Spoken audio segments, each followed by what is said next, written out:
is usually the boss battles in Sonic the Hedgehog 3. I mean, those boss battles were where you had to use your mind. Now, Tidal Tempest, I love this song so much. It's pretty outstanding. This just the bass. Just if you listen to the bass for a second.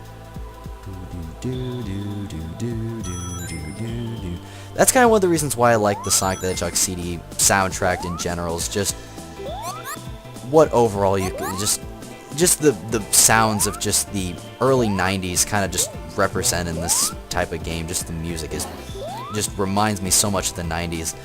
One thing I do have to say that is sort of interesting about Sonic CD is that if you do notice in Sonic CD for Tidal Tempest that the at least the level design is kind of sort of is kind of the same as Sonic the Hedgehog 1. At least the background and just the way that the palettes look, they look very similar. And not to be like rude or anything, but I mean it could have changed the pace of how it looks.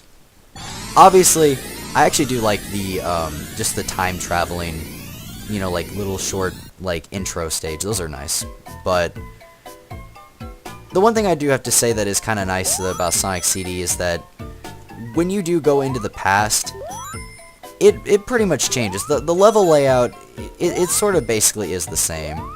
One thing I do have to say that like could have been better is that Sonic CD, just the way that the level layout works, is that what happens when you do go into the past or the future, the level layout usually doesn't change that much. It like doesn't like really alter, which kind of just doesn't make the difficulty any more different than it already is. It's just kind of like the placement of enemies is just different. But I just really do, you know, it's sort of the beta version of this game, which I think is kind of interesting to talk about. I have actually played the beta version, and the beta version of this game is basically fucked up.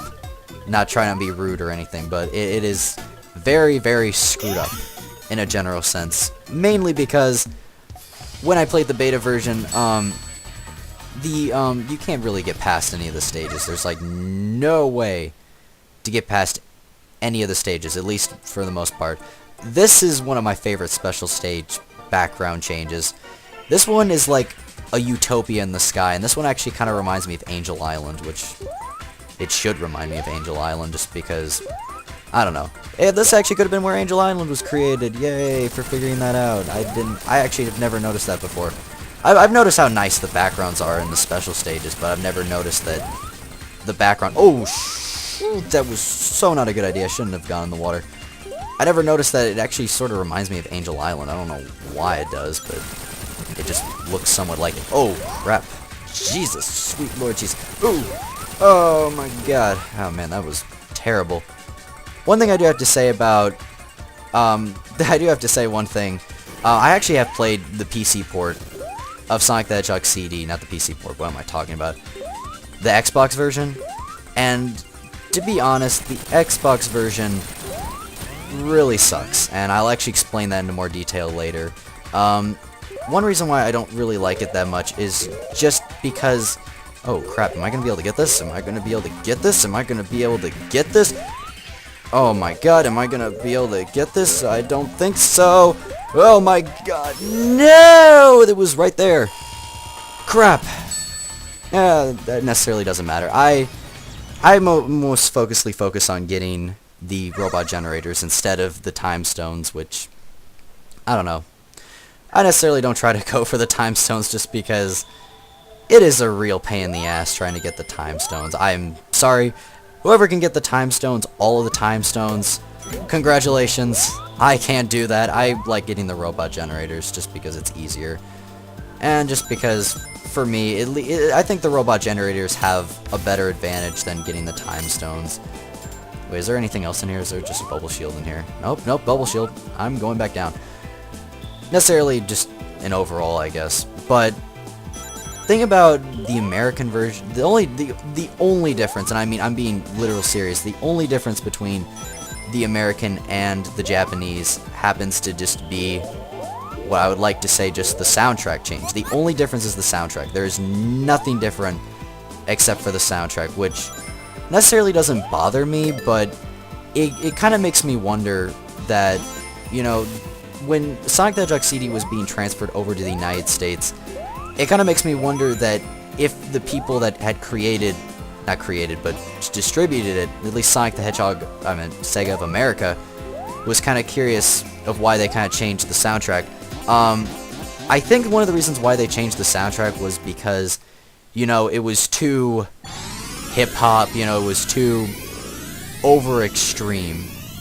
Now, usually when games get transferred from Japan to America, usually what happens is that there is differences. Obviously, not every game that gets transferred from Japan obviously like makes an exact appearance in America. But one thing I do kind of wonder is that when this game was being like distributed, I'm guessing that like with just the idea, I guess the people thought, you know, oh, you know, this music is not, you know, right for Americans. So I mean, obviously, wait, I don't want to get hit by that. I don't want to get hit by this firefly. But one thing I do have to say that I can't remember just what I'm talking about. Oh man, that's kind of what happens when you play games like this. You kind of just get so distracted in the game itself that you just kind of forget what's going on in your basic surroundings. Though I do have to say, for one thing, that I can't believe I've never looked this up. As much as I do care about Sonic CD and just its glory on how amazing this game is, I have never looked up the badniks for any of the games. No joke, I'm not kidding. Obviously, I have looked up the badniks for... Oh man, this is one of my not favorite freaking special stages of the whole game. Wanna know why? Because it seems like every time you try to go near one of the the flying UFOs, you can't seem to get all of them. Maybe I'll be able to be lucky. I may be lucky to get all of them. See, they just... I love how in the earlier stages, you know, you can run into them, and the collision detection actually that's something I should talk about. The collision detection. The collision detection in the original Sonic the Hedgehog CD, and both the Japanese and American versions, for at least the Sega CD versions, not the PC versions, really sucks. And one reason why I say it sucks is because when you try to hit your mark, usually it doesn't work. Now, obviously, right now, I'm trying to hit my mark right now on these UFOs. Obviously, that's not working, and I'm trying to avoid the oil, which I'm guessing this actually, you know what this actually kind of reminds me of Chemical Planet, now that I think about it. The level layout kind of, at least the templates for this kind of remind me of freaking Sonic the Hedgehog 2. Oh crap, I'm running out of time. Holy crap, you know, I may be lucky here. Oh my god, the music stopped playing. That's kind of one of the... Oh crap. Oh crap. Ugh. Oh my god, this is the reason why I hate this. The special stages. Okay. But one thing I do have to say is that it is what glitch in the game. Actually, yeah, one of the glitches happens to be that when you like run through the whole special stage, usually the music stops playing, and I have to say right now, Tidal Tempest, Good Future, happens to be one of my favorite tracks in the game. The whole soundtrack is pretty freaking damn amazing, but I have to say that with the way that the level looks out for this, and just the way how like this song has that hip-hop the hip-hop rhythm of the early 90s, which I really like. Early 90s hip-hop, it's pretty damn good. Actually, I'll let you listen for a second to know what I'm feeling right now. It's pretty damn amazing. Though I do have to say that being one of those Sonic the Hedgehog fans, just, you know, I'm completely crazy about what it is. I like the fish.